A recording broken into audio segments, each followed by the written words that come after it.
Alors, bonsoir à tous. Monsieur on bénisse pour ce temps qu'on a de partager. Voilà. Comme je l'ai dit, je suis Jean-Baptiste Naissant, je suis d'une famille chrétienne. Voilà. Depuis que j'avais 5 ans, mon père et ma mère connaissent le Seigneur. Et ça a été pour toute la famille en même temps. Voilà.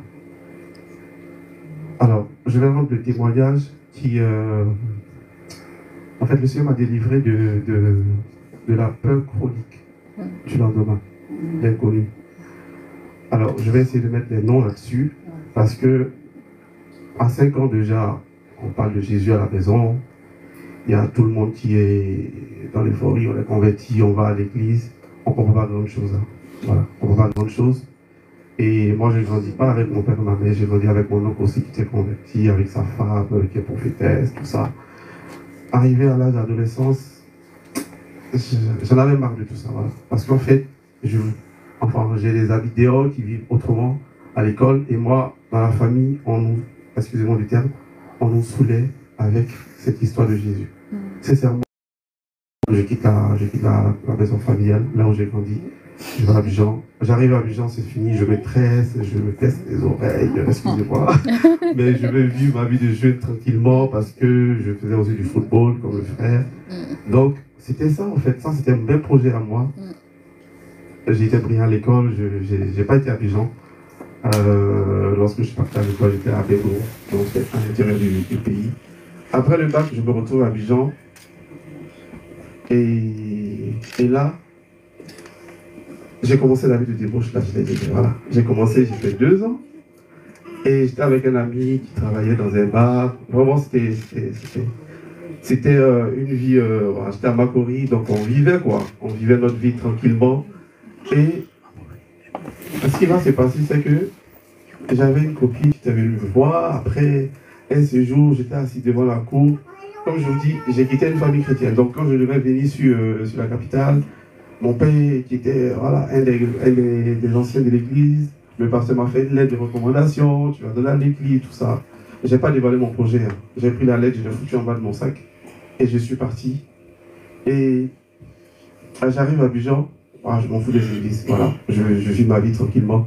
Et un jour, j'étais assis devant la cour, c'est là j'entends la voix de quelqu'un me parler. Je me retourne, il était, vous voyez, la tombée du soleil, il avait 19h. Je me retourne, je regarde, il n'y a personne. J'entends encore cette voix, mais cette voix me parlait comme un père qui est découragé de son fils, qui vit dans le désordre, tout ça. Et la voix me dit, va chercher une église, va. Déjà, tu sais d'où tu viens, tu sais de quelle famille tu es quitté, tu sais que nous, on connaît le Seigneur. La manière dont tu vis là, je vais te retirer de la terre parce que tu vis dans le désordre, alors que tu connais tout, tu sais tout. Et là, j'ai dans mon cœur, et l'esprit me dit, tu reviens ici. En fait, moi j'étais déjà dans le monde, mais je savais déjà quand le Seigneur me parlait, je savais que c'était Dieu, parce qu'en fait, ça ne venait pas de mes pensées. Donc, j'ai dit, ok, je n'étais pas à Makori, je ne suis pas allé là-bas, mais je commence le samedi, enfin le dimanche matin, je m'habille, je viens à l'église. Je viens à l'église, là c'est dans cette église pour faire le cours que je rencontre Dominique, la sœur Dominique, la Rachetée, un autre frère qui est là. Enfin, on est devenu une communauté en France ici. Voilà. Chaque année, il y a des frères et sœurs qui viennent nous rejoindre ici. Et donc c'est comme ça, je me convertis avec Rachetée et puis Dominique, on est de la même promotion de baptême. Voilà. On faisait les cours de baptême ensemble parce que là, moi j'ai entendu quelque chose. Donc quand je suis parti, j'ai dit, c'est pas un homme qui m'a dit de venir ici. Donc moi-même, déjà quand je suis arrivé, on m'a dit, est-ce que tu as un sujet lorsque les conseillers vous reçoivent là? J'ai dit, je veux me faire baptiser. Parce que la menace que j'ai entendue là-bas, là, je veux me faire baptiser. Et là, la dame, elle est surprise de me voir, elle dit, comment ça tu es nouveau, tu veux te faire baptiser en même temps? J'ai dit, si. Et là, j'ai commencé les cours de baptême, tout ça, les cours de base. On a fini un an, on s'est baptisé. C'était bien. Mais la question, c'était, comme étant petit, on nous enseignait la vie après la mort, on ne sait pas à quel moment on est sauvé en fait. Je dis, j'ai donné ma vie à Jésus, mais je vivais dans une culpabilité pas possible. Quelqu'un l'a dit ici, on se confesse, on a envie de le faire encore à chaque fois qu'on a des soucis. On le fait, on le rabâche, on rabâche. Et même quand tu le fais, tu as envie de le faire encore. Et c'était compliqué pour moi. Les années ont suivi. Enfin, j'étais assis j'étais à l'université en Côte d'Ivoire et c'était chaud financièrement. Et ce jour-là, j'ai dit, je vais acheter ma carte de bus. Pour ceux qui connaissent un peu Makori, hein, j'étais pas loin de l'ILGS, c'est-à-dire vers la gare de bus. Et je me tiens devant le guichet, j'étais tout seul. J'entends une voix qui me dit, non, tu ne prends pas la carte, tu vas t'acheter une Bible. J'ai dit, mais si, et là je réponds en fait, si j'achète la Bible, comment je vais partir à l'école? Il me dit, va acheter la Bible seulement. Je dis, ok. Et ça fait une lutte dans mon cœur de quelques minutes. Mais l'esprit me dit, hier, tu passais, tu as vu un coin, on vend des Bibles, tout ça. J'ai dit, mais comment tu m'as vu? Il dit, oui, va là-bas, tu vas voir. Et j'avais 4000 francs dans ma poche. J'arrive, mais le temps de marcher de la gare jusque chez le vendeur, il y a une autre voix qui me dit, mais t'es malade, tu vas t'acheter une Bible, comment tu vas partir à l'école? Non, tu ne prendras pas la Bible. Et là, je commence à transpirer. Hein. Ça faisait 2 voix.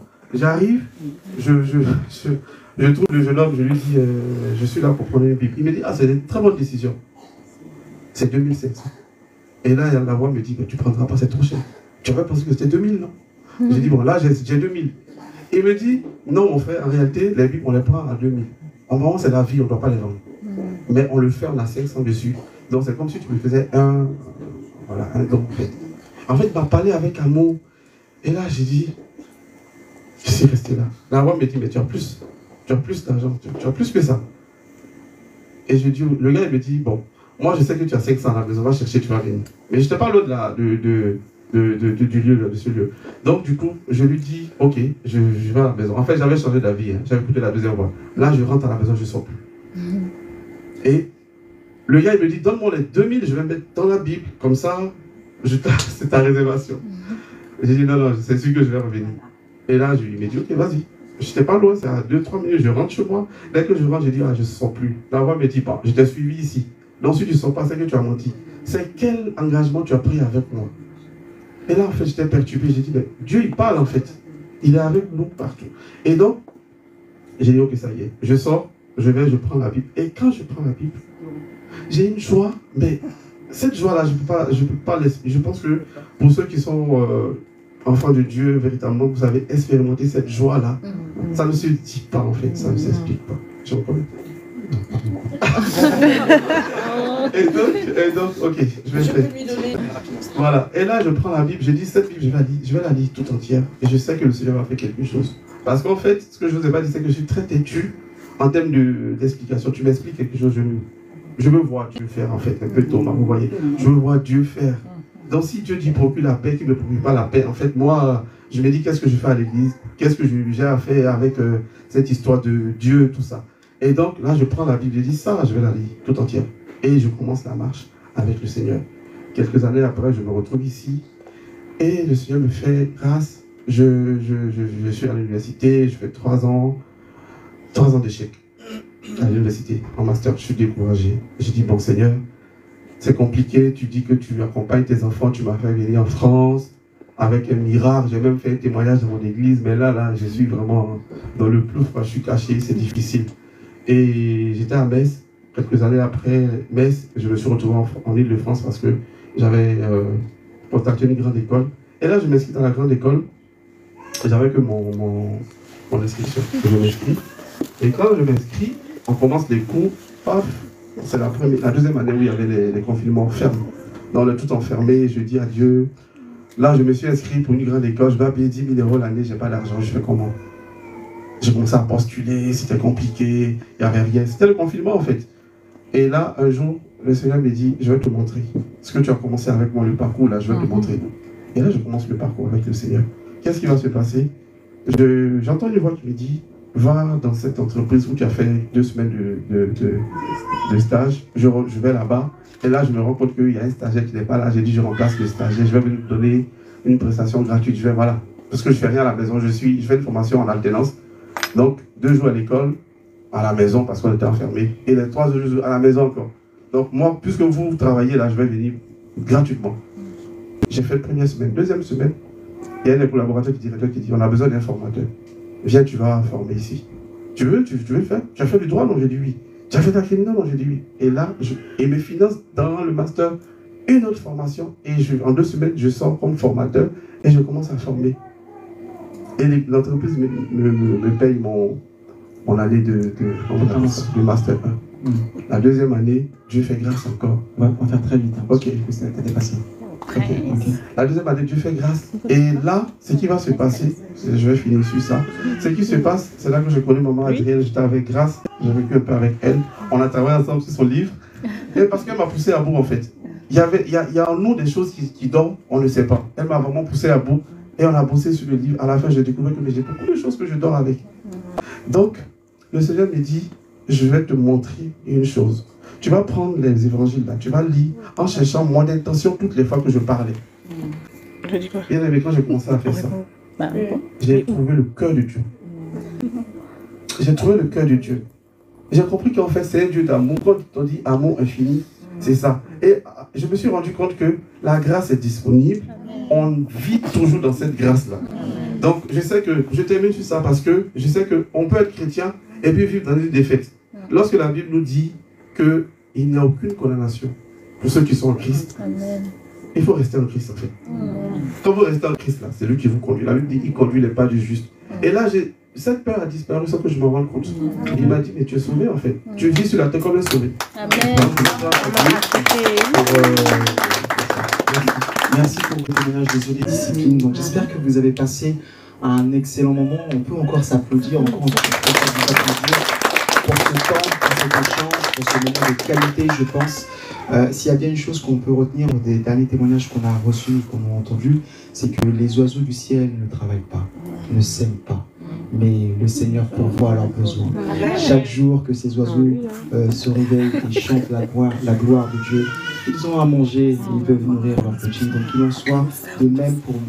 Ayons plus peur de nous lever le lendemain pour savoir ce que nous allons manger, ce que nous allons faire, dans quel travail nous allons postuler, parce que dès lors que nous avons remis notre vie dans les mains du Seigneur, eh ben, il va pouvoir à nos besoins financiers, santé, matrimonial, et j'en passe, et j'en passe. Donc, chers amis, et la foi en notre Seigneur, nous sommes tous dans le bon chemin, dès lors que nous nous rassemblons pour parler de lui, nos esprits s'élèvent, et lui rendre gloire dans une dimension que nous ne pouvons pas toucher.